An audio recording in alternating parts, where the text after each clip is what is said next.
Keributan itu pecah justru saat harga menyentuh angka yang seharusnya Rp16.000.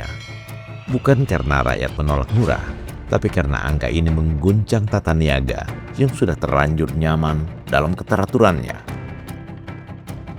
Di sebuah desa di Nganjuk, angka 16.000 ini bukan sekedar label harga untuk seremonial. Ini adalah janji yang ditepati. Koperasi Desa Kelurahan Merah Putih yang digagas Presiden Prabowo Subianto mendadak menjadi buah bibir nasional.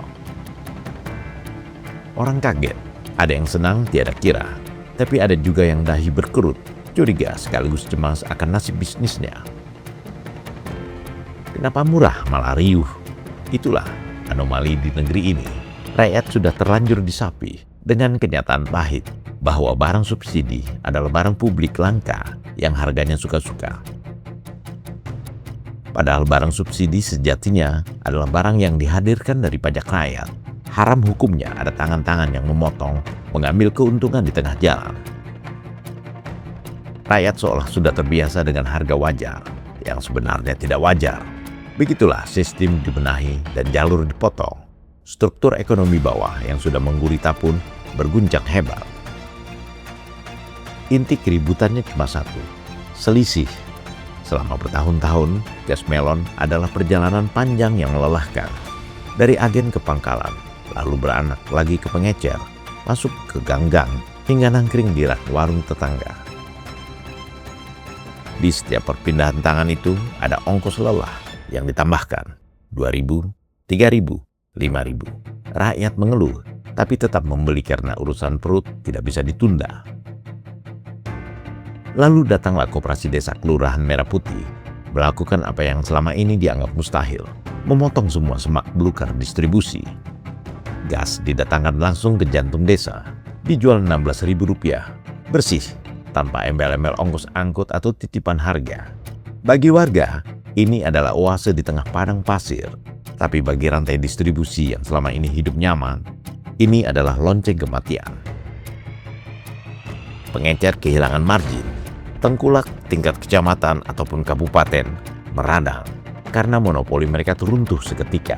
Inilah yang disebut keributan kepentingan. Mereka yang selama ini menikmati tetesan subsidi di tengah jalan, sekarang harus menghadapi kenyataan bahwa rakyat ingin harga yang jujur. Keributan ini bukan soal gasnya, tapi soal siapa yang berhak mengambil untung. Banyak yang bertanya, apakah pemerintah berhak memotong jalur seperti itu? Jawabannya, bukan cuma berhak, tapi wajib. Berdasarkan konstitusi, kekayaan alam sebesar-besarnya untuk kemakmuran rakyat, Koperasi Desa Kelurahan Merah Putih hadir sebagai jaringan distribusi sosial negara untuk memastikan, sekali lagi, penerima subsidi adalah warga yang berhak. Gas melon adalah barang subsidi. Di dalamnya ada triliunan rupiah uang negara. Kalau harga di masyarakat masih mahal, artinya negara sedang membiayai para spekulan, bukan membantu rakyat miskin. Logikanya sederhana, sama seperti bahan bakar minyak jenis Pertalite. Rakyat tidak ribut ketika harga bensin di SPBU seragam. Nah, KDKMP ini adalah upaya menjadikan distribusi gas seperti SPBU. Satu harga, satu pintu, langsung ke pengguna. Jika harga di pasar jauh melampaui aturan itu tandanya pasar sudah gagal. Dan ketika pasar gagal, negara tidak boleh diam. Negara harus melakukan intervensi, meskipun harus melawan mafia distribusi. Lantas, apakah kehadiran KDKMP akan mematikan usaha rakyat kecil? Kepala Badan Pengentasan Kemiskinan Budiman Sujatmiko tegas menjawab, tidak sama sekali. Tidak, karena ini adalah bagian untuk rantai pasok bersama rakyat kecil, UMKM yang dibawa, makanya kita bisa dengan UMKM juga. Nanti bagaimana mereka juga bisa membantu Koperasi Desa Kelurahan Merah Putih itu membantu quality control dari produk-produk UMKM. Ya, sehingga UMKM kita juga masuk ke dalam standar yang lebih tinggi, tetap memberikan keuntungan ekonomi. Jadi ini bukan monopoli, ini bagian dari network supply chain rantai pasok ekonomi kerakyatan.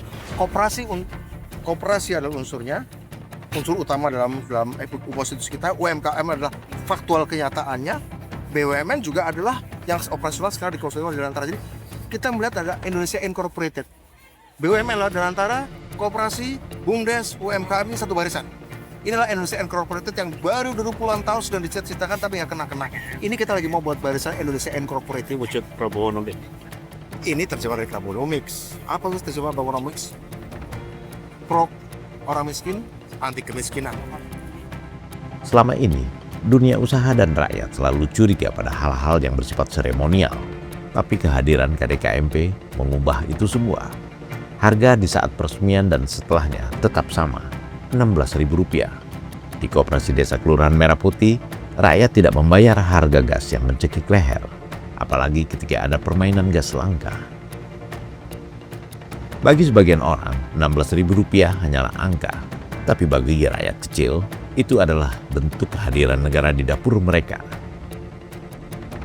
Keributan ini adalah tanda bahwa perubahan sedang terjadi, sebab Koperasi Desa Kelurahan Merah Putih adalah revolusi ekonomi desa paling nyata dalam 1 dekade terakhir. Wujud Prabowonomics yang menjadi kenyataan. Di mimbar ini saya ingin ingatkan kembali bunyi dari pasal 33. Ayat pertama dari pasal 33. Perekonomian disusun sebagai usaha bersama berdasar atas azas kekeluargaan. Tidak ada kata-kata azas-azas lain. Azas kapitalisme neoliberal, azas konglomerasi, azas yang sekaya boleh sekaya-kayanya, yang miskin salahnya orang miskin. Itu bukan falsafah Pancasila. Ayat kedua, cabang-cabang produksi yang penting bagi negara dan yang menguasai hajat hidup orang banyak dikuasai oleh negara. Ayat ketiga, bumi dan air dan kekayaan alam yang terkandung di dalamnya dikuasai oleh negara dan dipergunakan untuk sebesar-besar kemakmuran rakyat. Ayat keempat, perekonomian nasional diselenggarakan berdasar atas demokrasi ekonomi. Artinya, kalau demokrasi ekonomi, rakyat banyak, rakyat semuanya harus menikmati ekonomi kita. Saudara-saudara.